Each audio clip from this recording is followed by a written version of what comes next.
विलासपूर येथे नगरसेवक फिरोजभाई पठाण यांच्या जनसंपर्क कार्यालयात जन आरोग्य समितीची महत्त्वपूर्ण बैठक संपन्न झाली। या बैठकीला जन आरोग्य समितीचे अध्यक्ष नगरसेवक फिरोजभाई पठाण, सहकारी नगरसेविका सौ पूनमताई निकम, बाळासाहेब महामुलकर तसेच समितीचे सर्व सदस्य उपस्थित होते। यावेळी विलासपूर येथील सरकारी इस्पितळातील डॉक्टरांनी नागरिकांना उपलब्ध असलेल्या विविध आरोग्य सेवांची माहिती दिली। सरकारी इस्पितळामध्ये गरोदरपणा आणि बाळंतपणातील काळजी, नवजात शिशु आणि बाळांच्या आरोग्य सेवा, बालपण आणि किशोरवयीन आरोग्य सेवा उपलब्ध आहेत। तसेच कुटुंब नियोजन, गर्भनिरोधक सेवा आणि इतर प्रजनन आरोग्य सेवा, सामान्य संसर्गजन्य रोगांचे व्यवस्थापन, बाह्य रुग्ण सेवा आणि किरकोळ आजारांवरील उपचारही उपलब्ध असल्याचे डॉक्टरांनी सांगितले। यासोबतच असंसर्गजन्य रोगांची तपासणी, प्रतिबंध आणि व्यवस्थापन, सामान्य नेत्ररोग व कान नाक घसा म्हणजेच ENT समस्यांवरील उपचार, मूलभूत मौखिक आरोग्य सेवा, वृद्ध आणि उपशामक आरोग्य सेवा उपलब्ध आहेत।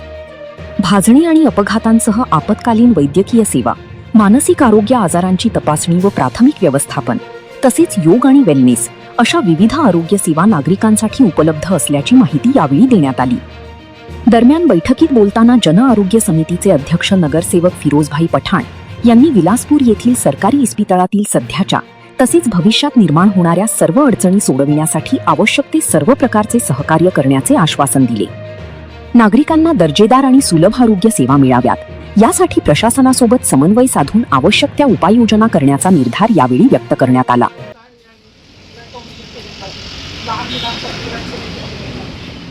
पॅलिटिव्ह केअर अंतर्गत दीर्घादरांनी ग्रस्त असलेल्या लोकांचे घरपोच जाऊन सेवा दिली जाते। त्यांना आरोग्यविषयी सल्ले दिले जातात।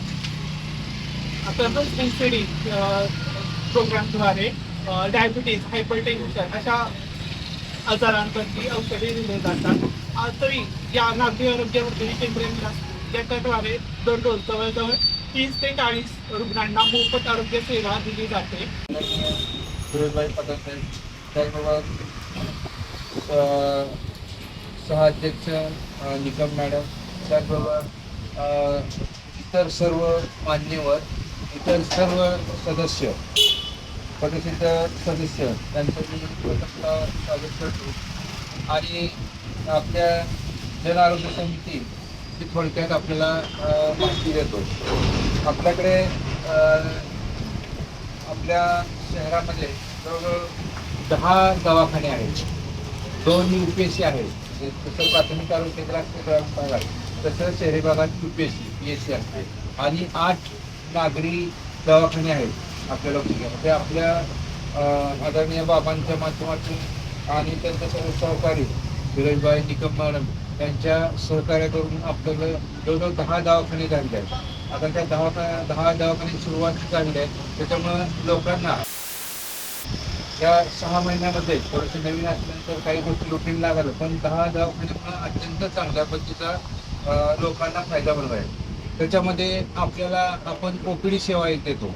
OPD सेवा म्हणजे किरकोळ उपचाराचे रुग्ण असतील, समजा आपण आता खाजगी दवाखान्यात गेले, कोणी MD असू दे, BMD असू दे, त्याच्याकडे घेतात 200-300 रुपये कुठे म्हणजे आपल्या घराजवळ त्याच्या वॉर्डमध्ये दवाखाने असतात। मी सर्वांना विनंती करतो की आपले काही किरकोळ जे औषधोपचार असतात ते आपल्या सगळ्या ह्या दवाखान्यात होणार आहेत। सेवाची कमिटी आपल्या विलासपूर, गोळीबारच्या आणि गोडवलीची जाधव साहेब, मॅडम आणि सर्व पूनमताई, बाळासाहेब पवार सर बसलेले सर्व एक मीटिंग म्हणून आपण ऑन नसल्यामुळं आपल्याकडे घेतली, आपल्याकडे जागा आपण तर आपल्या पद्धतीनं दवाखाना चालू आहे हे सगळं माहिती आहे। तर तिथं गरीब लोकांना दवाखान्यात यायला पाहिजे जनजागृती आम्हीच नगरसेवक म्हणून, कार्यकर्ता म्हणून आणि शिवेंद्र बाबांचे जवळचे सहकारी म्हणून सगळ्यांना करायला पाहिजे हे मान्य आहे। पण आपल्या दवाखान्यातले तिथले डॉक्टर असू दे, तिथले कोणी तुमचे सेवक असू दे, कंपाऊंडर असू दे, त्यांना आलेल्या पेशंटला चांगल्या पद्धतीनं ट्रीट करायला पाहिजे, चांगल्या पद्धतीनं सुविधा द्यायला पाहिजे। तुम्हाला कुठेही काही गरज लागली तर आम्ही 100% मेडिकल तिथं असले पाहिजे। छोटे छोटे खोकला, सर्दी ह्या गोष्टीला प्राधान्य देऊन आपल्या लोकांना ते मदत व्हायला पाहिजे. नाहीतर एखादा गरीब गेला, गरीब असू दे श्रीमंत असू दे, तुमच्या दवाखान्यात माणसांना आवर्जून यायला पाहिजे असं माझी इच्छा आहे. म्हणजे तिथला स्टाफ चांगला पाहिजे, तिथल्या जे काय तुमचे ऑफिसर असतात, त्या काय डॉक्टर असतात, ते थोडंसं बोलताना ट्यून चांगला असला तर माणूस आवर्जून सांगतो बाबा इथे डॉक्टर चांगले आहेत, त्याच्या बाबतीत आपल्याला गुण येतो बाबा, इंजेक्शन मिळते, औषध मिळते. ह्या गोष्टी माउथ पब्लिकशी झाल्याशिवाय आपल्याला लोकांना हे करता येत नाही. माझ्या विलासपूर गोळीबारच्या सर्व नागरिकांना मी असू दे, पूनमताई, आम्ही सगळी टीम म्हणून लोकांना सांगू बाबा ह्या दवाखान्यात आपल्या एवढं मोठं दवाखाना महाराजांच्या माध्यमातून आपल्याला मिळालाय. खरोखरच गोडवलेला दवाखाना आहे, खूप चांगला चालतो, तिथं बी स्टाफ चांगला आहे. मला सगळ्या गोष्टी खूप वर्षापासून माहिती आहे. माझ्या विलासपूरच्या ग्रामपंचायतमध्ये आहे, जुन्या ग्रामपंचायत आलो, पण तिथं जागा कमी पडते. जागा भरपूर आहे, वरचा एक हॉल आहे, त्या हॉलला फक्त ज्येष्ठांना आणि महिलांना जाता येणार नाही म्हणून आपण वरचा हॉल घेत नाही. पण वर खालची जी माणसं आहेत ती वर शिफ्ट करायची लोकांची माझ्या आहे. 100% करू. म्हणजे महिला आलेल्यानंतर त्यांना प्रायव्हसी पाहिजे. एखादा चेक करायचा असेल महिलांना तर आता चेक करायला जागा नाही, तिथं बेड लावायला पाहिजे. आता एखाद्या गरीबाला सलाईन लावायचं आहे, छोटंसं सलाईनची गरज आहे आणि तिथं आपण सलाईन देऊ शकत नाही. पण हे महाराजांच्या माध्यमातून आणि आपण नगरपालिका अध्यक्ष असू दे, उपाध्यक्ष असू दे, आणि राजू भैया तर आता जिल्ह्याचे उपाध्यक्ष आहेत, ताई बी आहेत अध्यक्ष, पण यांच्या माध्यमातून भैयांच्या माध्यमातून काय मिळेल. आरोग्यमंत्री बाबांचे खूप जवळचे मित्र आहेत आणि माझे त्यांचे खूप चांगले बाकीच्या गोष्टींचे संबंध आहेत. पण माझ्या विलासपूर गोळीबारला सर माझी सूचना आहे आणि मॅडमला बी सूचना आहे, तर विनंती आहे ते आल्याला माणूस तो आनंद व्हायला पाहिजे. त्याला एक्सपायरीची औषध देऊ नका तुम्ही. औषध जुनं आहे, नवीन आहे, त्याचं एक्सपायरी डेट किती आहे याची पाणी तुम्ही करायला पाहिजे आणि तुम्ही नंतर औषध द्यायला पाहिजे. नाहीतर एक्सपायरीचं औषध तुम्ही दिल्यानंतर त्या माणसांना, गरीब माणूस काय येतो, गरीब असतो. मी स्वतः आता परवा दिवशी देतो, मी स्वतः जातो की, आणि आम्ही सगळ्यांना सुरुवात केली तर लोक येणार आहेत आणि पैसे वाचवायचा उद्देश आहे. आज प्रायव्हेट दवाखान्यात जाऊन काय अवस्था होती सगळ्यांना माहिती आहे. पण तुमच्याकडनं आम्हाला सांग पाहिजे की तुमच्याकडे काय कमी पडतंय, काय तुम्हाला मिळत नाही. त्याला आम्ही आता तुम्ही अध्यक्ष म्हणून मला आणि आम्ही नगरसेवक म्हणून तुम्ही मला केलं, माझी खूप जबाबदारी आज वाढली. कारण की माझं कर्तव्य माझ्या विलासपूरच्या आणि गोळीबारच्या लोकांना चांगलं ट्रीटमेंट मिळायला पाहिजे, चांगलं सगळ्या सुविधा व्हायला पाहिजे. माझी मनापासून इच्छा आहे. तुम्हाला कुठेही गरज लागेल तिथं मी नगरसेवक नाही, कार्यकर्ता म्हणून तुम्ही असं कधीच वेगळा आहे. मी सर्वसामान्य क्षेत्र राहणारा माणूस आहे, तर तुम्ही कुठलंही काम सांगा, मी तुमच्याबरोबर सगळ्या गोष्टीला आहे. पण आपला स्टाफ चांगलं काम करावं. आता मॅडम कोण याची जातात, तुम्ही कोण काम करतो जाता मी आणि तुम्ही करता. हां ठीक आहे.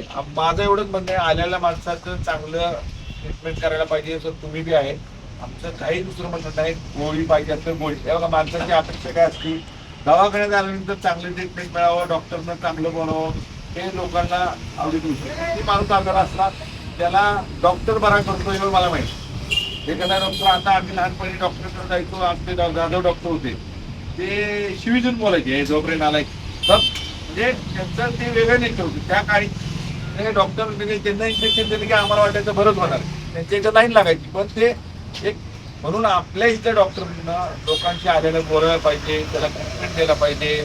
त्याला गोळ्या हे मिळत नसलं आणि एक्सपायरीचं महत्वाचं बघा देऊ नका. आणि तुमच्याकडे औषध नसलं तर मला फोन करा, सरांना करा, ताई मॅडमचं बी चांगलं काम आहे, तुम्ही आम्हाला सांगा, आम्ही तुम्हाला उपलब्ध करून कुठं द्यायचं. समजा आता साहेब म्हणले पैसे नाही आहेत, डॉक्टर औषध तर घ्यायचंय, पण एखादा मेडिकल तुम्हाला मी चांगला माणूस जोडून देतो. तुम्ही मिटिंग घेतली, आता परत मिटिंग घेऊन चांगल्या पद्धतीने आपण तुम्हाला जागा द्यायची, रूम द्यायची जबाबदारी माझी राहील. वरच्या खालच्यांना वर शिफ्ट करतो, म्हणजे सोपं होईल. नगरपालिकेचा भाग येतो आणि पलीकडे जागा मोकळी आता आपण 2-4 बेड लावू शकतो. काय करतो, नवीन हॉल बांधायचं, अध्यक्ष उपाध्यक्ष महाराजांच्या माध्यमातून करूया आपण, तरी आपण सुविधा करू शकतो. आणि डॉक्टर सांगा काय आमच्याकडनं काय तुम्हाला पाहिजे मॅडम. काय तुमच्याद्वारे सोसायटीमध्ये जे कॅम्प जर अरेंज केले, ग्रामीण ते कॅम्पमध्ये रक्त तपासणी आता हे कॅम्प लावूया आता सोसायटीत लावण्यापेक्षा दुसऱ्या 2-3 सोसायटी गोळीबारच्या भागात लावूया, इकडे लावू. 2 पार्ट आपल्या म्हणजे तो लांब पडतो, तिकडची माणसं इकडे येत नाही, तिकडची माणसं तिकडे जात नाही, तर 2 पार्टात आपण करू. तसं नियोजन आपण करून कॅम्प केलं म्हणजे लोकांना जास्तीत जास्त माझ्या लोकांना फायदा व्हावा एवढं. त्याला ब्लड तपासणी असू दे, डायबिटीज असू दे, सगळ्या छोट्या छोट्या गोष्टी आपल्या दवाखान्यात झाल्या तर लोकांना बरं वाटतं एवढंच. तुम्ही आज सर दोघांना मी मॅडम आणि तुम्ही चांगल्या पद्धतीने मीटिंग घेतली आणि पुढे मी काय अडचण असेल आणि सहकार्य तुम्हाला कायम माझं राहील. या गोष्टीला आजची मीटिंग चांगली झाली तर तुम्ही रिपोर्ट बी करा. माझ्याकडनं काय तुम्हाला गरज लागेल तेव्हा सांगा. कुठलेही कशाचंही पत्र लागेल. माझ्या एकटंच नाही, मी काय नगरसेवक म्हणजे जीव छोटा असतो, पण आमचे नेते शिवेंद्रराजे भोसले हे महाराज आमच्या पाठीचे आहेत, त्यामुळे आम्ही काही करू शकतो, चांगलं काम करू, काही म्हणजे चांगल्या कामासाठी. एवढंच आता तुम्हाला सांगायचं आहे. थँक्यू, तुम्ही आला. आज पहिली मीटिंग झाली. इथून पुढं आपण जनजागृती करू.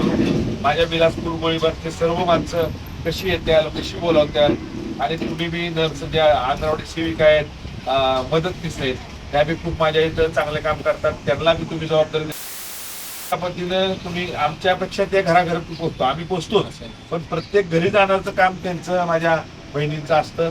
त्यांना बी तुमचं सहकार्य असू दे, त्यांना त्यांचं चांगलं काम करावं एवढंच त्याला विनंती करतो. आज पुन्हा एकदा तुमचं सगळ्यांचं मनापासून आभार मानतो, सगळ्या डॉक्टरांचं, सगळ्या स्टाफचं आणि माझ्या बसलेले विलासपूर गोळीबारचे सर्व नागरिकांचं आणि उपस्थित असलेले सर्वच स्टेजवर असलेले सगळ्यांचं आभार मानून माझे 2 शब्द संपवतो. जय हिंद, जय महाराष्ट्र.